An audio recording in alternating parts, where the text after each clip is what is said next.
तुम्ही इथे पाहू शकता खूप छान सुदृढ निरोगी अशी ही वांग्याची रोपे तयार झालेली आहेत। मी या ठिकाणी 3 प्रकारच्या वांग्याची रोपे ही तयार केलेली आहेत आणि सर्व रोपे ही छान अशी तयार झालेली आहेत।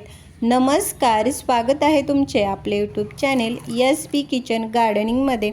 आज आपण या व्हिडिओमध्ये घरच्या घरीच बियापासून वांग्याची रोपे तयार कशी करायची, रोपे लवकर उगवण्यासाठी एक सोपी ट्रिक देखील पाहणार आहोत। तयार झालेली रोपे ही कुंडीमध्ये त्याची लागवड कशी करायची, माती कशी तयार करायची, त्याचबरोबर कुंडीची निवड कशी करायची, या सगळ्या विषयीची आपण माहिती या व्हिडिओमध्ये पाहणार आहोत। तर त्यासाठी व्हिडिओ कुठेही स्किप न करता शेवटपर्यंत नक्की पहा। तर सगळ्यात आधी बियापासून रोपे तयार करण्यासाठी मी या ठिकाणी काही वांग्याचे बी घेतलेले आहे। सुरुवातीला जे बी आहे ते नेहमी चांगल्या प्रतीचे घ्यावे। मी ही घरीच तयार केलेले जे बी आहे त्याचा वापर करणार आहे। हे जे बी आहे ते लवकर उगवण्यासाठी आपल्याला हे बी रात्रभर हे पाण्यामध्ये हे भिजत ठेवायचे। भिजत ठेवल्यामुळे बी हे लवकर फुगते आणि त्याला लवकर मोड येण्यासाठी ही मदत होते। रात्रभर पाण्यामध्ये भिजत ठेवल्यानंतर दुसऱ्या दिवशी सकाळी हे जे बी आहे ते एखाद्या सुती कापडामध्ये हे गुंडाळून ठेवायचे, म्हणजे या भिजवलेल्या बियांना मोड हे लवकर येतात। म्हणजे पुढील 1 ते 2 दिवसामध्येच तुम्हाला अशा प्रकारे हे बियांना मोड आलेले हे दिसून येतात। आता पावसाळ्यामध्ये तर याला लवकरच मोड येतात। अशा प्रकारे हे मोड आणून आपण जर हे बी मातीमध्ये लावले तर त्याच्यापासून जी रोपे आहेत ती लवकर तयार होतात। जे बी खराब आहे त्याला मोड हे येत नाही, त्यामुळे आपल्याला खराब झालेले जे बी आहे ते देखील लगेच समजते।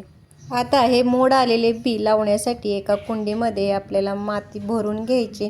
मातीमध्ये कोणतेही खत मिसळायची आवश्यकता नसते। कुंडीमध्ये माती भरून घेतल्यानंतर जे मोड आलेले बी आहे ते वरच्या बाजूला हे अशा प्रकारे पसरून टाकायचे आणि त्या बियावरती बी झाकेल एवढी माती ही वरच्या बाजूला टाकून द्यायची। जास्ती माती ही टाकायची नाही, नाहीतर बी उगवायला थोडा हा वेळ लागेल। थोडी माती पसरून टाकल्यानंतर त्या माती ओली करून घ्यायची। मातीमध्ये देखील पाणी हे जास्त टाकायचे नाही। अशा प्रकारे माती ओली करून घेतल्यानंतर ही जी कुंडी आहे ती एखाद्या सावलीच्या ठिकाणी हे ठेवून द्यायची।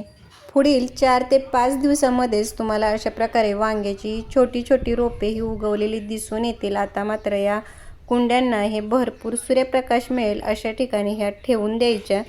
पुढील 20 ते 25 दिवसामध्येच अशा प्रकारे छान अशी सुदृढ रोपे तुम्हाला तयार झालेली दिसून येतील। भरपूर सूर्यप्रकाश मिळाल्यामुळे रोपांची वाढ ही चांगली होते आणि रोपे देखील ही निरोगी तयार होतात। आता या रोपांना ट्रान्सप्लांट करण्यासाठी माती देखील ही चांगल्या प्रतीची भुसभुशीत तयार करणे हे आवश्यक असते, जेणेकरून पुढे जाऊन आपल्या रोपांची वाढ ही चांगली होईल आणि त्याच्यावरती वांगी देखील ही जास्त लागण्यासाठी ही मदत होईल। तर माती तयार करण्यासाठी 70% ही साधी माती आणि 30% कोणते एखादे नायट्रोजनयुक्त खताचा वापर करावा। मी या ठिकाणी हे शेणखत घेतलेले आहे। शेणखत घेताना हे नेहमी जुने आणि चांगले कुजलेले असेच घ्यावे।